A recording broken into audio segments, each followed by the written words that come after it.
Her hair was like silver thread, and her face was a map of gentle wrinkles, each one telling a story of a life fully lived. But it was her eyes that truly held your gaze, bright, warm, and brimming with a kindness that seemed to touch everyone she met. The villagers adored her. No matter how tough life got, no matter the struggles they faced, she was always smiling. She lived a simple life in a small house, shaded by a large, ancient banyan tree.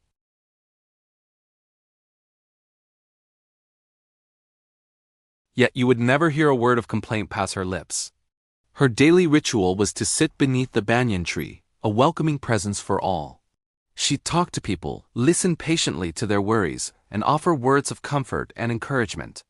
Her smile alone was like a warm blanket on a cold day, giving solace to anyone who saw it. Life in the village wasn't always easy. The community was made up of hardworking people, farmers who tilled the land, carpenters who shaped wood, and merchants who ran small stalls in the market. But their livelihoods were fragile. Sometimes the rains would fail and the crops would wither under the harsh sun. Other times, sickness would sweep through, leaving people unable to work. In such times, worry and sadness were frequent visitors in their homes.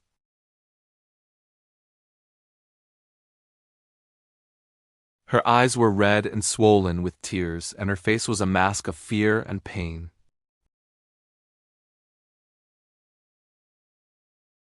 "It's been so long, and he hasn't sent any money. My children are hungry, and I am so scared." The old lady looked at Radha with a deep well of kindness in her eyes and offered a gentle smile. "Sit down, my child," she said in her calm, soothing voice. "Tell me, what are you thinking about right now? What thoughts are filling your mind?"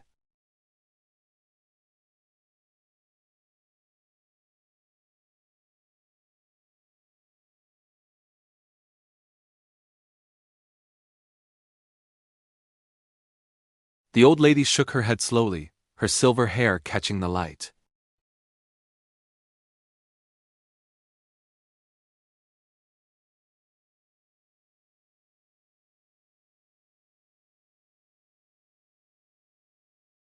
"And sometimes when our hearts are light, good things find their way to us." Radha looked puzzled. "But how? How can I possibly think good thoughts when everything around me feels so wrong, so bad?" The old lady's smile widened, crinkling the corners of her eyes. "Let me share a little story with you." Radha leaned in, listening intently. "Once upon a time," the old lady began, "there was a very poor man who had nothing. No money for food, no roof over his head, and no family to comfort him. One day, he sat by the side of a flowing river, his face buried in his hands, crying his heart out. An old woman, much like myself, came upon him and asked, 'My son, why are you crying so bitterly?' The man looked up, his face streaked with tears, and said, 'I have nothing. My life is empty. How can I ever be happy?' The old woman simply smiled and said, 'Look around you. You have the beautiful river, the tall, strong trees, the warm sun on your skin, and the vast blue sky above. If you only focus on what you don't have, sadness will be your only companion. But if you start to see and appreciate what you do have, you will find a sense of peace you never thought possible.'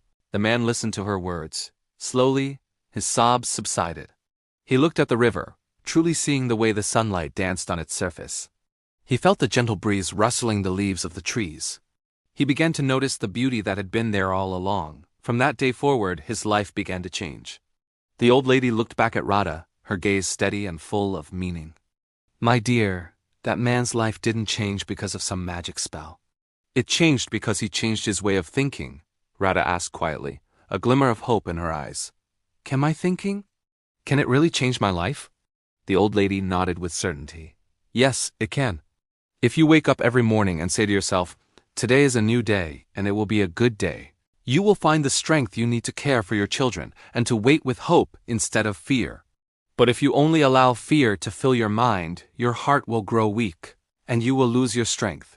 Radha took a deep breath, and for the first time that day, a small bit of the tension left her shoulders.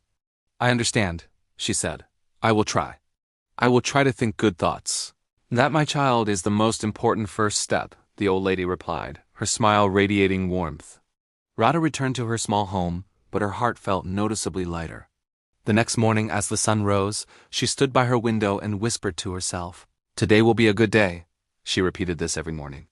She worked hard in her small garden, she played with her children, and she prayed not with desperation, but with a newfound hope. A few weeks passed. Then one day, a letter arrived. It was from her husband. He had found a good job in the city and was sending money home. Radha was overwhelmed with joy and relief. Her first instinct was to run to the banyan tree to share the wonderful news with the wise old woman. When she arrived, breathless and beaming, the old lady was already smiling, as if she knew. "You see, my dear," she said, taking Radha's hand. "When we think with positivity, we open the door for good things to come into our lives. Life will always have its problems, that is certain. But a hopeful heart gives us the strength and resilience to overcome them." Word of Radha's story spread through the village. Soon, more and more people found their way to the old woman under the banyan tree, seeking her advice. To each and every one of them, she shared the same simple, powerful truth: think good thoughts, and good will come. And so the village slowly but surely became a little brighter, a little more hopeful. A place where smiles were shared more freely, and worries seemed a little less heavy. All because one wise old woman taught them the incredible, life-changing power of positive thinking.